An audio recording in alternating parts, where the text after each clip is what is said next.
আসসালামু আলাইকুম। আশা করি সবাই ভালো আছেন, সবাই সুস্থ আছেন। ফ্রান্সের সর্বোচ্চ কয়েকটি খবর নিয়ে আপনাদের সামনে হাজির হয়েছি। ভিডিওটা অবশ্যই শেয়ার করে দিবেন। ফুল ভিডিওটা দেখতে ভুলবেন না। ফ্রান্সের কয়েকজন বাসস্থানের মালিককে ৩২,০০০ ইউরো জরিমানা করেছে। কারণ তারা যে বাসস্থানে মানুষদেরকে রাখতো, সেই বাসস্থানের অবস্থাটা খুব খারাপ ছিল। এর কারণে তাদেরকে হোটেলে রাখতে হয়েছে এবং ৩২,০০০ ইউরো তাদেরকে জরিমানা দিতে হবে। এরকম অনেকে করে থাকে। যদি এরকম পাওয়া যায় বা যদি কেউ কমপ্লেন করে, মালিকের কিন্তু অনেক ধরনের ক্ষতি হতে পারে। এর কারণে অবশ্যই যে বাসস্থান ভাড়া দেন, অবশ্যই সবকিছু দেখে শুনে ভাড়া দিবেন, যাতে কোনো ধরনের কোনো সমস্যা না হয়। সলিডারিটি আজি ফ্রান্স আয়োজন করতে যাচ্ছে চতুর্থবারের মতো বাণিজ্য মেলা ঈদ বাজার 2024 সালেতে। এবং যারা এখানে স্টল দিতে ইচ্ছুক, এই ভিডিও ডিসক্রিপশনে আপনারা লিঙ্কটা পেয়ে যাবেন। সেখানে আপনারা রেজিস্ট্রি করতে পারবেন। টোটালি বিনামূল্যে আপনারা স্টল দিতে পারবেন। অনুষ্ঠিত হতে যাচ্ছে 26শে মে 2024 সালেতে এই বাণিজ্য মেলাটা। রিপাবলিক চত্বরে তো হবে, সকাল 10টা থেকে অনুষ্ঠিত হবে এই মেলা। অবশ্যই আপনারা অংশগ্রহণ করবেন, দলে দলেতে আমাদের মেলাতে আসবেন। রোঁয়া শহরেতে এক হাই স্কুলের স্টুডেন্টকে গলা কেটে হত্যা করে ফেলে দেওয়া হবে, এমনটাই হুমকি দিয়েছে স্ন্যাপচ্যাটের এক দল। ইতিমধ্যে পুলিশ ইনকোয়ারি করছে এই বিষয়টা নিয়ে এবং দিনে দিনে দেখা যাচ্ছে স্ন্যাপচ্যাটে অনেক ধরনের অবৈধ কাজও হচ্ছে বেশি বেশি।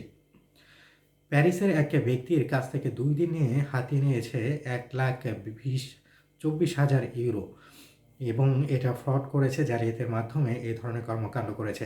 দিনে দিনে এই ধরনের জালিয়াতি কিন্তু বেড়েই চলেছে। এর কারণে সতর্ক থাকবেন আপনারা। মেইল বা এসএমএস এর মাধ্যমে অনেক কিন্তু এই ধরনের স্ক্যাম করে থাকে এই বিষয়টা নিয়ে। গার শহরেতে হাইওয়ে এর 9 যেটা রয়েছে, সেটার মানুষ যারা যাতায়াত করছিল ৩ ঘন্টা তারা ওয়েট করতে হয়েছে। কারণ এক ব্যক্তি পুল থেকে লাফ দিয়ে পড়ে যাওয়ার হুমকি দিয়েছিল। এর কারণেতে তাকে উদ্ধার করতে এমনটাই সময় লেগেছে এবং এর কারণেই জ্যামটা আটকে ছিল।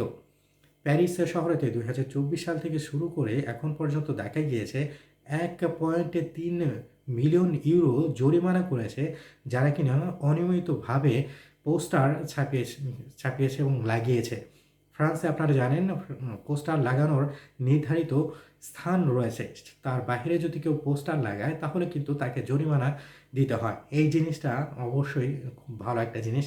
যদি নির্ধারিত স্থান রাখা হতো, আশা করি অন্য অন্য দেশেও, আমরা যে দেশ থেকে আসছি সেই দেশেও যাতে এরকম করা হয়।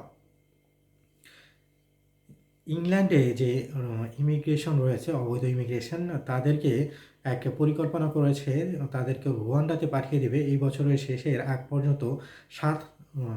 5,700 জন মানুষকে তারা রুয়ান্ডাতে পাঠিয়ে দেবে। ইংল্যান্ডের জনসংখ্যা কমানোর জন্য এই ধরনের সিদ্ধান্ত তারা নিয়েছে। ভিডিওটা অবশ্যই শেয়ার করে দেবেন, যাতে করে এই তথ্য সবাই জানতে পারে। সবাই ভালো থাকবেন, সবাই সুস্থ থাকবেন। ভিডিওটা বেশি বেশি শেয়ার করে দেবেন। আসসালামু আলাইকুম।